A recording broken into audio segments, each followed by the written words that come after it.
আসসালামু আলাইকুম, welcome to breaking news. Breaking নিউজের পক্ষ থেকে আপনাদের জানাই স্বাগতম। আজকে নতুন একটি খবর নিয়ে হাজির হয়েছি। সেটি হচ্ছে মাদ্রাসার পরীক্ষা ও ফলাফল প্রকাশের নতুন সূচি প্রকাশ হয়েছে কারিগরি ও মাদ্রাসা শিক্ষা বিভাগ থেকে। চলতি বছরের 2025 শিক্ষাবর্ষে দেশের মাদ্রাসাগুলোর পরীক্ষা ও ফলাফল প্রকাশের সময়সূচি আংশিক পরিবর্তন এনেছে সরকার।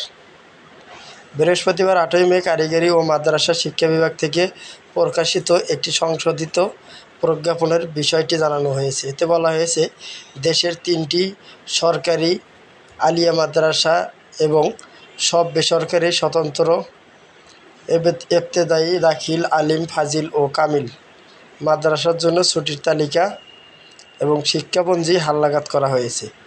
সংশোধিত সূচি অনুযায়ী অর্ধবার্ষিক পরীক্ষা শুরু হবে আগামী 30শে জুন, যা চলবে 17ই জুলাই পর্যন্ত। আর এই পরীক্ষার ফলাফল প্রকাশ করা হবে 3ই আগস্ট।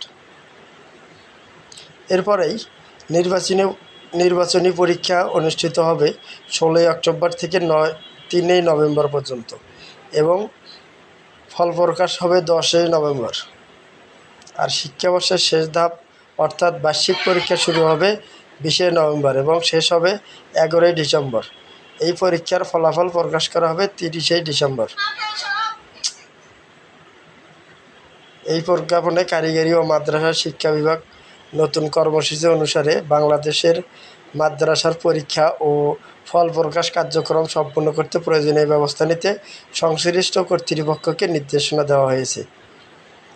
নতুন সব ভিডিও পেতে আমাদের চ্যানেলটিতে সাবস্ক্রাইব করে বেল বাটন অন করে রাখুন, যাতে সবার আগে সবসময় খবরটি আপনাদের কাছে পৌঁছে দিতে পারি।